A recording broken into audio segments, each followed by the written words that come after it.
जब भी जनता जनार्दन ने शक्ति दी है तो इन्होंने उस शक्ति का दुरुपयोग किया है, वैसे ही जैसे किसी कालखंड में भस्मासुर ने किया था। आपकी ताकत से ही आपकी आस्था पर प्रहार।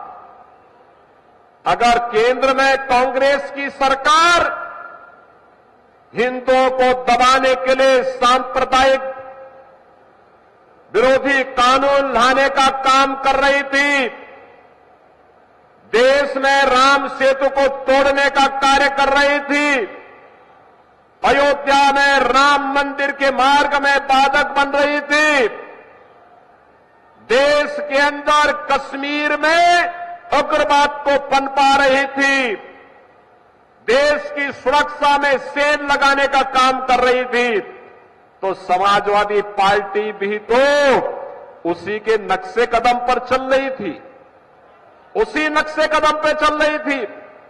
गुंडागिर्दी की चरम, अराजकता की चरम, हर दूसरे तीसरे दिन एक दंगा, हर माफिया के साथ इनके रिश्ते, और समाजवादी पार्टी तो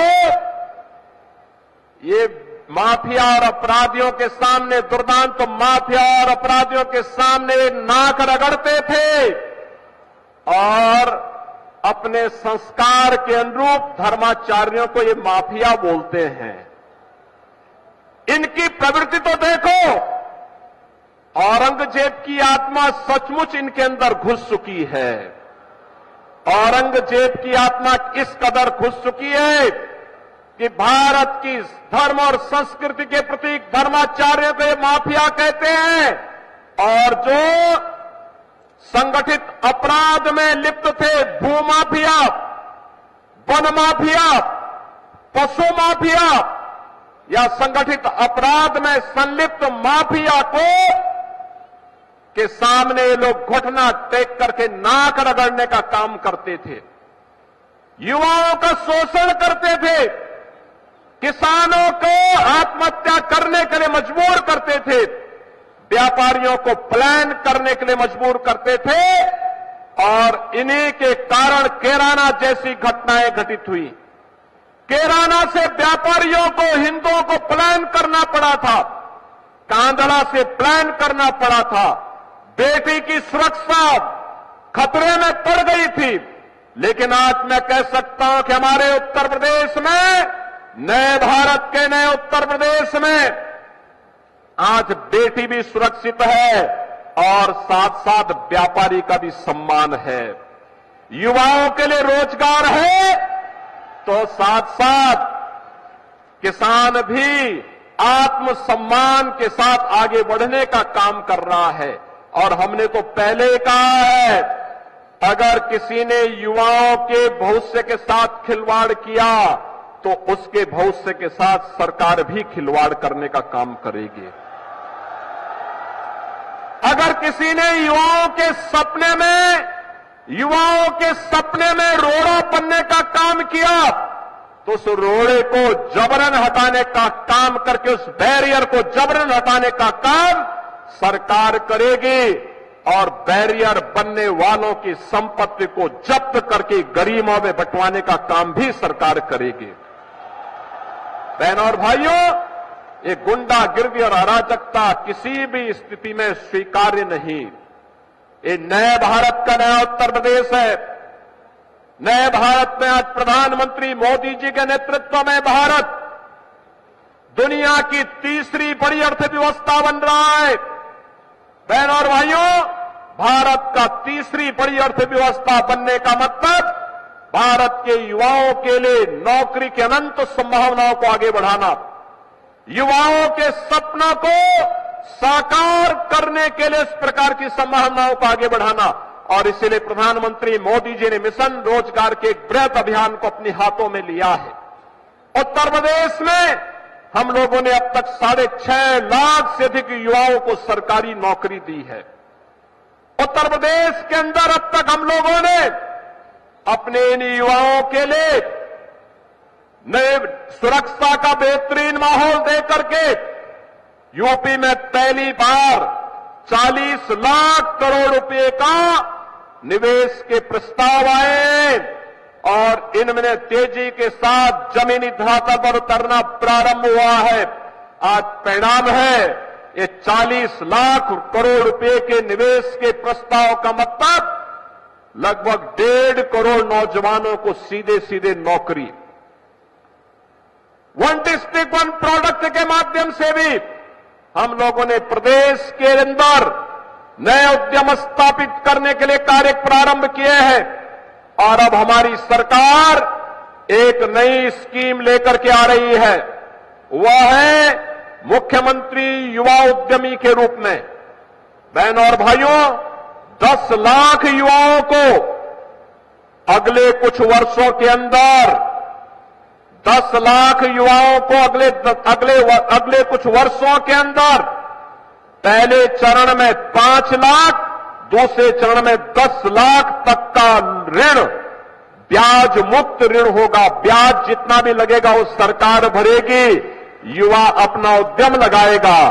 एमएसएमई उद्योग के लिए 1000 दिनों तक एनओसी की बाध्यता समाप्त, सारी औपचारिकता 1000 दिन तक होती रहेगी। आप अपना कार्य आगे बढ़ाइए। निजी क्षेत्र में प्राइवेट औद्योगिक पार्क स्थापित हो रहे हैं और विकास के साथ आधुनिक इंफ्रास्ट्रक्चर का जो मेल ये डबल इंजन की सरकार ने आगे बढ़ाया है, आज उसके परिणाम हम सबके सामने देखने को मिले हैं। आज केवल युवा ही स्मार्ट नहीं है, अब तो सिटी भी स्मार्ट दिख रही है। गाजियाबाद इसका उदाहरण है। 10 वर्ष पहले जिस गाजियाबाद में गंदगी का अंबार हुआ करता था, माफिया पैरेलल सरकारें चलाते थे, उन माफियाओं के सामने तत्कालीन सरकारें नाक रगड़ा करती थी, दंगाइयों के सामने नाक रगड़ा करती थी। और जब कावड़ यात्रा आती थी तो कावड़ यात्रा के मार्ग में बैरियर लगाते थे लोग, कहते थे ये नहीं होगा। इनको लगता था कि जैसे कावड़ यात्रा होगी तो पता नहीं क्या हो जाएगा। लेकिन बहनों और भाइयों, आज मैं कह सकता हूं कावड़ यात्रा तो धूम धड़ाके के साथ गाजियाबाद से हरिद्वार के बीच में निकल रही है, लेकिन माफिया और दंगाई कहां चले गए हैं? आज उनके आंका परेशान हो गए हैं, क्योंकि ये माफिया और ये दंगाई उनकी कमाई का जरिया था। और कमाई पर जब भी आप किसी गैंग लीडर की कमाई पर आप कभी हमला करेंगे तो वह उग्र होगा, वह उस समय उग्र हो जाएगा और फिर वह किसी शिष्टाचार, सामान्य शिष्टाचार को भूल करके भी अनलगल्प लाभ करते हुए दिखाई देंगे। आज यही हो रहा है। कांग्रेस हो या समाजवादी पार्टी, इन्हें न देश की चिंता है न समाज की चिंता है, इन्हें न आपकी आस्था की चिंता है न युवाओं की चिंता है, इन्हें तो केवल अपने परिवार की चिंता है। परिवार पर आधारित इन पार्टियों का देश के प्रति, समाज के प्रति कोई दायित्व नहीं रह गया है। ये केवल और केवल अपने संकीर्ण स्वार्थों के लिए समाज को बांटेंगे, जातीयता के नाम पर आपस में लड़ाने का काम करेंगे, वर्ग संघर्ष की स्थिति पैदा करेंगे और वर्ग संघर्ष की स्थिति पैदा करते हुए फिर दंगाइयों को लूटपाट करने, बेटी की सुरक्षा के साथ खिलवाड़ करने की छूट देंगे। आपने देखा होगा पिछले कुछ दिनों में जितने भी दरिंदे पकड़े जा रहे हैं, बेटी की सुरक्षा के साथ खिलवाड़ करने वाले, इनके संबंध समाजवादी पार्टी से ही सबके संबंध हैं। यानी समाजवादी पार्टी इन दरिंदों का आज एक गैंग बन चुका है और यह इन दरिंदों को, चाहे वह अयोध्या में समाजवादी पार्टी के नेता के द्वारा एक गरीब निषाद बेटी के साथ किया गया व्यवहार रहा हो, या इनका नवाब ब्रांड, कन्नौज का नवाब ब्रांड हो, ये सभी आज समाजवादी पार्टी की पहचान बन चुकी है। लेकिन मैं आपको आश्वस्त करने के लिए आया हूं, ये डबल इंजन की सरकार समाजवादी पार्टी के इस मॉडल को पूरी तरह ध्वस्त करने का काम करेगी। बेटी की सुरक्षा हो या व्यापारी का सम्मान या फिर आम किसान या जनता जनार्दन की सेवा के लिए किए जा रहे प्रयासों में इनके द्वारा जो बैरियर लगा करके अव्यवस्था पैदा करने का कुत्सित प्रयास हो रहा है, इसको एक झटके में उखाड़ने का काम करेगी। और ये डबल इंजन की सरकार आज उसी मजबूती के साथ काम कर रही है। बहनों और भाइयों, ये डबल इंजन की सरकार आपको रोजगार देने के लिए प्रतिबद्ध है। ये स्वामी विवेकानंद युवा सशक्तिकरण योजना के अंतर्गत मिलने वाला ये टैबलेट और स्मार्टफोन हम 2 करोड़ युवाओं को देने जा रहे हैं। ये 2 करोड़ युवा तकनीकी रूप से सक्षम होंगे तो भारत की जीडीपी में योगदान देंगे। ये 2 करोड़ युवा तकनीकी दृष्टि से सक्षम होंगे तो इन्हें नए रोजगार की संभावनाएं आगे बढ़ेंगी। ये 2 करोड़ युवा अगर नौकरी और रोजगार के साथ जुड़ते हैं तो उत्तर प्रदेश भी भारत के विकास में ग्रोथ इंजन की भूमिका के साथ आगे बढ़ता हुआ दिखाई देता है। और यही कारण है पिछले 7-7.5 वर्ष में जो काम भारतीय जनता पार्टी की डबल इंजन की सरकार ने किया है, आज उसका परिणाम है जो उत्तर प्रदेश कभी देश के विकास में बैरियर माना जाता था समाजवादी पार्टी और बहुजन समाज पार्टी की सरकार के समय, आज वही उत्तर प्रदेश देश की अग्रणी अर्थव्यवस्था में से एक है। समाजवादी पार्टी की सरकार के समय 7वीं अर्थव्यवस्था के रूप में उत्तर प्रदेश था, आज उत्तर प्रदेश नंबर 2 की अर्थव्यवस्था बन चुका है। और बहनों और भाइयों, अगले 3 वर्ष हमारे लिए महत्वपूर्ण है। इन 3 वर्ष में उत्तर प्रदेश को देश का अग्रणी नंबर 1 की अर्थव्यवस्था बनाना है। अग्रणी अर्थव्यवस्था के रूप में इसलिए स्थापित करना है जिससे हमारे युवा को यूपी के अंदर ही कार्य मिल सके। नंबर 1 की अर्थव्यवस्था का मतलब उसके सपनों को पंख लगाने के लिए, एक नई उड़ान देने के लिए सरकार का संबल उसके साथ जुड़े। और ये निवेश, ये रोजगार, ये नौकरी, इसी को लेकर के सरकार आई है। आज उन्हें उत्तर प्रदेश के अंदर कार्य मिला, उसने अपनी प्रतिभा और अपनी ऊर्जा का लाभ उत्तर प्रदेश को दिया। पर कैपिटा इनकम दुगने से अधिक हुई, उत्तर प्रदेश की जीडीपी दुगने से अधिक हुई। एक नई गुणात्मक परिवर्तन आज उत्तर प्रदेश के अंदर देखने को मिला है।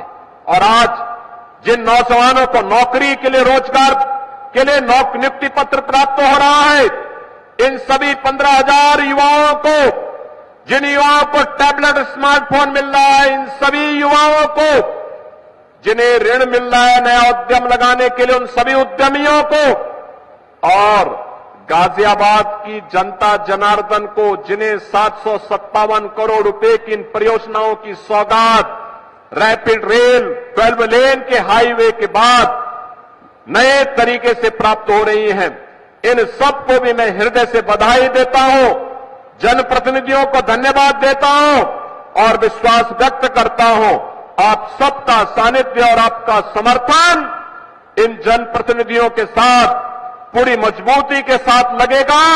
हम लोग तेजी के साथ गाजियाबाद के विकास के लिए, गाजियाबाद को देश के नंबर 1 की अर्थव्यवस्था के राज्य के रूप, जनपद के रूप में स्थापित करने में, राज्य के नंबर 1 जनपद के रूप में स्थापित करने में हम लोग योगदान दे पाएंगे।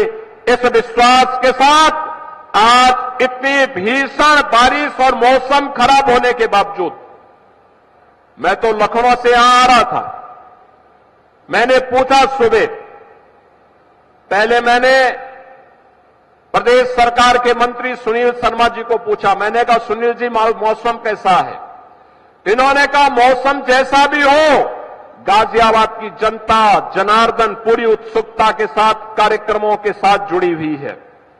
फिर मैंने अतुल गर्ग से पूछा, मैंने अतुल गर्ग जी, मैंने कहा गर्ग जी क्या हाल है, कैसे चल रहा, मौसम कैसे? उन्होंने कहा कि कार्यक्रम में कोई समस्या नहीं, मौसम चाहे जैसा भी हो आप आ जाइए। और बहनों और भाइयों, इसीलिए मैं आपके कार्यक्रम में समय पे पहुंचा हूं। आपको मैं इस अवसर पर बधाई देता हूं, युवाओं का अभिनंदन करता हूं, आपको आश्वस्त करता हूं कि डबल इंजन की सरकार डबल स्पीड के साथ आपके विकास के लिए, आपके रोजगार के लिए, आपके सम्मान और आपकी सुरक्षा के लिए पूरी प्रतिबद्धता के साथ कार्य करेगी। आप सबके प्रति मेरी शुभकामनाएं। धन्यवाद। जय हिंद।